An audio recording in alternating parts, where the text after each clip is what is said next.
38 आदमी के पास जमीन नहीं है, लेकिन बिहार में भूमि सुधार लागू नहीं होने की वजह से 100 में 60 आदमी भूमिहीन है।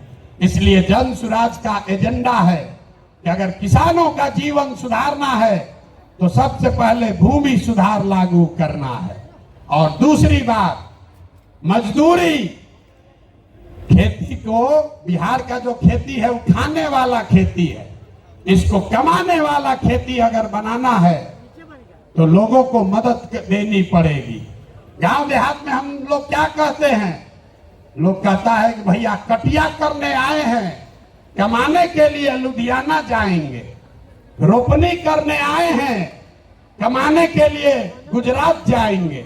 आदमी खेती करने आया है, कहता है कि हम खाने के व्यवस्था करने आए हैं, कमाने के लिए बाहर जाएंगे। तो इस व्यवस्था को बदलने के लिए जन सुराज का मंत्र है कि खाने वाली खेती नहीं, कमाने वाला खेती होना चाहिए। और जितने लोग खाने वाला खेती, धान गेहूं को छोड़कर बढ़िया सब्जी मसाला का खेती में जाएंगे, उसके लिए मजदूरी मुफ्त कर दिया जाएगा। अब आदमी कहेगा, ए भैया पैसा कैसे आएगा? तो जैसे पढ़ाई का आपको पैसा का रास्ता बताए, युवाओं को रोजगार का पैसा का रास्ता बताए, बुजुर्गों के पेंशन का पैसा का रास्ता बताया, तो वैसे ही आपको बता रहे हैं कि किसानों के लिए मजदूर मुफ्त कैसे मिलेगा। बिहार सरकार को हर साल अगर हम चाहें तो 10,000 करोड़ रुपया हम लोग को मनरेगा के तहत मिल सकता है।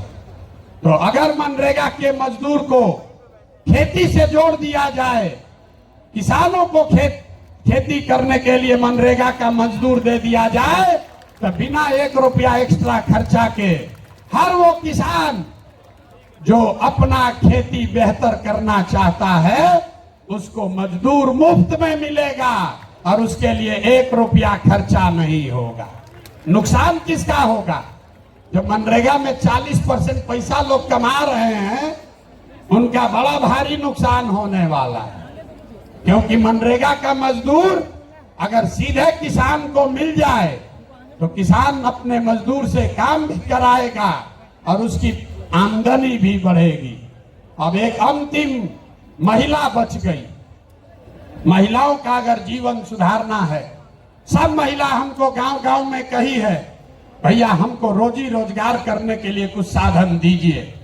तो हम लोगों ने तय किया कि बैंकों को ये कहा जाएगा कि जो भी महिला लोन लेना चाहती है रोजी रोजगार के लिए, उसको 4% सालाना पर 4%, अभी जो जीविका वाला चल रहा है इसमें 2-2.5% महीना का लगता है, सालाना 30% ब्याज।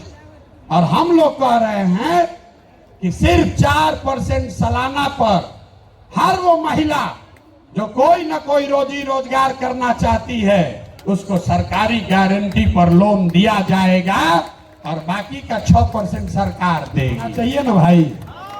तो एक बार जरा हाथ उठाकर बताइए, ये 5 एजेंडा पास कर रहे हैं आप? ये 5 एजेंडा पास कर रहे हैं ना? इसको आगे बढ़ाया जाए ना? ये 5 से भला होगा ना बिहार का? तो ये सब हो जाएगा तब ना होगा जब सरकार बनेगा। सरकारें नहीं बनेगा तो खाली भाषण होगा। तो सरकार बनाने के लिए लोग कहे, ये भैया पैदले चलते रहिएगा, पार्टियां न बनवाइए। तो पार्टी बन गया, पार्टी बन गई, लेकिन हमने आपसे वादा किया था कि हम इसके नेता नहीं बनेंगे। नेता तो कोई बिहार का लड़का ही बनेगा, कोई बिहार का बच्चा बनेगा। लोगों ने कहा कि आपके जितना तो कोई काबिल आदमी बिहार में मिलेगा नहीं। हम आपको अभी दिखाते हैं, आपके मंच के सामने यही खड़ा करेंगे कि अब दल बना है और दल का नेतृत्व जिस व्यक्ति को दे रहे हैं, दल का नेतृत्व जिसको दे रहे हैं, कार्यवाहक तो अध्यक्ष जिसको नियुक्त किया जा रहा है, देखिए कैसे सब एकदम ध्यान से सुनने को खड़ा।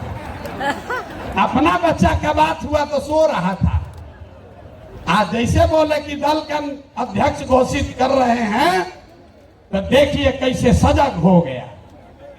तो जो अभी दल के अध्यक्ष बनेंगे उनका परिचय कराऊं, उससे पहले आपको बता रहा हूं कि ये कार्यवाहक अध्यक्ष हैं। इनका चुनाव मार्च तक फिर से किया जाना है, लेकिन 2 अक्टूबर को हमने आपसे वादा किया था कि दलित समाज का, हमने नहीं कहा था, हमारे सारे साथियों ने कहा था कि दलित समाज का कोई व्यक्ति इस दल का नेता बनेगा। इसलिए नहीं कि वो दलित है, इसलिए नहीं कि कोई अति पिछड़ा है, इसलिए कि वो सबसे काबिल आदमी है जो दलित भी है। ये फर्क समझिए। नेता का नाम सुनने से पहले इस फर्क को समझिए। जब हमने कहा कि जिसकी जितनी संख्या है उसको उतनी भागीदारी दी जाएगी, तो लोगों ने कहा कि ये भी तो वही जात पात बतिया रहे। नहीं, जन सुराज में जात पात के आधार पर जगह नहीं मिल सकता है, लेकिन जन सुराज की सोच है कि हर समाज में काबिल आदमी है और हर काबिल आदमी का कोई न कोई जाति है, समाज है।